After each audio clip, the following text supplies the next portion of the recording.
வணக்கம். நீங்கள் இணைந்திருப்பது உதயன் டிஜிட்டல் வலையொலியின் காலை நேர செய்திகளுடன். செய்தி தொகுப்பு உதயன் டிஜிட்டல் செய்தி பிரிவு. செய்திகளுடன் இணைந்திருக்கும் நான் லிஷா தரணீஸ்வரன். நீதிமன்ற பதவிகளுக்கு வெளியில் இருந்து உயர் அதிகாரிகளை நியமிக்கும் பேச்சுக்கள் ஆரம்பிக்கப்பட்டுள்ள நிலையில் அந்த நடவடிக்கைகளுக்கு நாடாளுமன்ற ஊழியர்கள் கடும் எதிர்ப்பை வெளியிட்டுள்ளனர். இது தொடர்பில் நாடாளுமன்ற ஊழியர்கள் மேலும் தெரிவித்ததாவது: நாடாளுமன்ற ஊழியர்கள் மற்றும் நாடாளுமன்றத்தில் ஏற்கனவே பணியாற்றிக் கொண்டிருக்கும் அதிகாரிகளின் பதவி உயர்வு முறைக்கு ஏற்பவே நாடாளுமன்ற அதிகாரிகளுக்கான வெற்றிடங்கள் நிரப்பப்படுவது வழமை.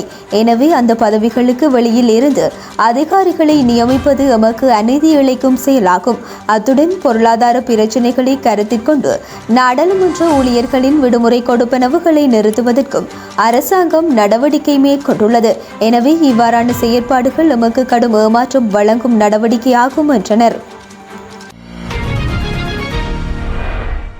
அரசு சேவைக்கு புதிதாக ஆட்சேர்ப்பு செய்வதற்கு சர்வதேச நாணய நிதியம் சில தடைகள் மற்றும் நிபந்தனைகளை விதித்துள்ளது என்று விவசாய அமைச்சர் KD லால்காந்த தெரிவித்துள்ளார். கண்டியில் நேற்று இடம்பெற்ற ஊடகவியலாளர் சந்திப்பில் அவர் மேலும் தெரிவிக்கையில், அரசு சேவைக்கு புதிதாக ஆட்சேர்ப்பு செய்வதற்கு நடவடிக்கைகள் மேற்கொள்ளப்பட்டுள்ளன.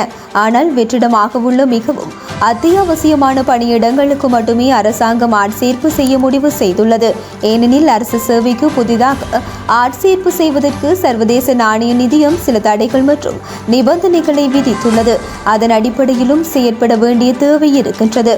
நாட்டில் அரசு சேவையில் சுமார் 15 லட்சம் பேர் இருந்தாலும் அரசியல் தேவைகள் காரணமாக பெரும்பாலானோர் ஒரு சில இடங்களில் குவிக்கப்பட்டுள்ளனர் என்றார்.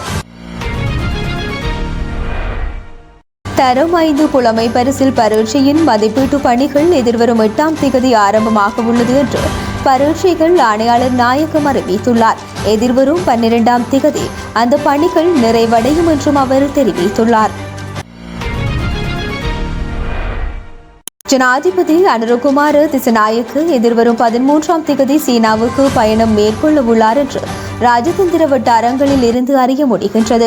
ஜனாதிபதியாக பதவியேற்ற பின்னர் கடந்த மாதம் இந்தியாவுக்கு சென்றிருந்த ஜனாதிபதி அனுர ஜனவரி மாதம் சீனாவுக்கு செல்வதை உறுதிப்படுத்தியிருந்தார். எனினும் திகதி விவரங்கள் வெளிப்படுத்தப்படாமல் இருந்தது.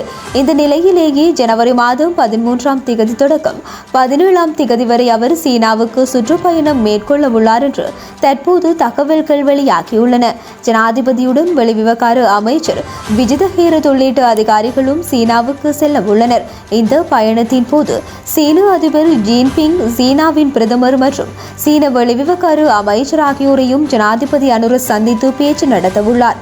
முக்கியமான ஒப்பந்தங்கள் சில இதன் போது கைச்சாத்தாகும் என்றும் எதிர்பார்க்கப்படுகின்றது. இலங்கை மின்சார சட்டத்தை மீளாய்வு செய்வதற்கான அமைச்சரவையின் தீர்மானத்தை தொடர்ந்து அது தொடர்பான பணிகளுக்காக 10 பேர் கொண்ட குழுவினர் நியமிக்கப்பட்டுள்ளனர்.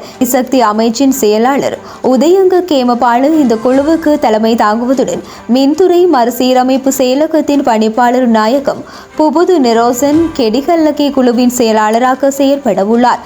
எதிர்வரும் ஒரு மாதத்துக்குள் இந்த குழு தனது பரிந்துரைகளை அரசாங்கத்துக்கு வழங்க வேண்டும் என்றும் அறிவுறுத்தப்பட்டுள்ளது.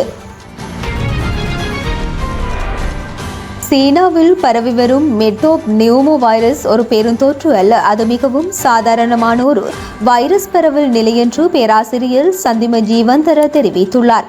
ஸ்ரீ ஜெயவர்தனபுர பல்கலைக்கழகத்தின் ஒவ்வாமை நோய் எதிர்ப்பு மற்றும் உயிரணு உயிரியல் பிரிவின் பணிப்பாளர் பேராசிரியர் சந்திம ஜீவந்தர மேலும் தெரிவிக்கையில், சீனாவில் பரவி வரும் மெட்டாப் நியூமோ வைரஸ் ஒரு ஆபத்தான பெருந்தொற்று அல்ல.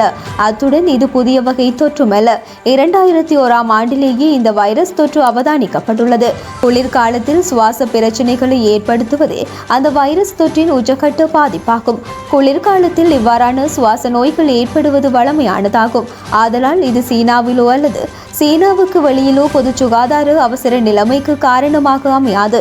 இதன் அறிகுறியாக இருமல், சளி அல்லது மூக்கடைப்பு, காய்ச்சல் மற்றும் தொண்டைப்புண் என்பன காணப்படும்.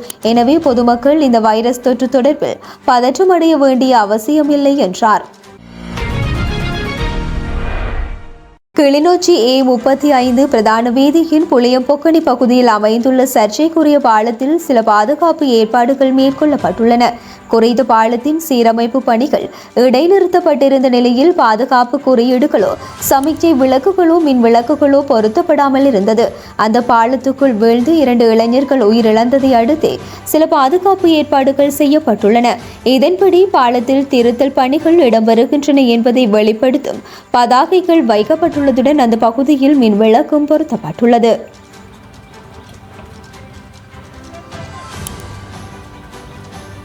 இத்துடன் உதயன் டிஜிட்டல் வலையொலியின் காலை நேர செய்திகள் நிறைவடைகின்றன. தொடர்ந்தும் இரவு நேர பிரதான செய்திகளுடன் இணைந்திருங்கள். வணக்கம்.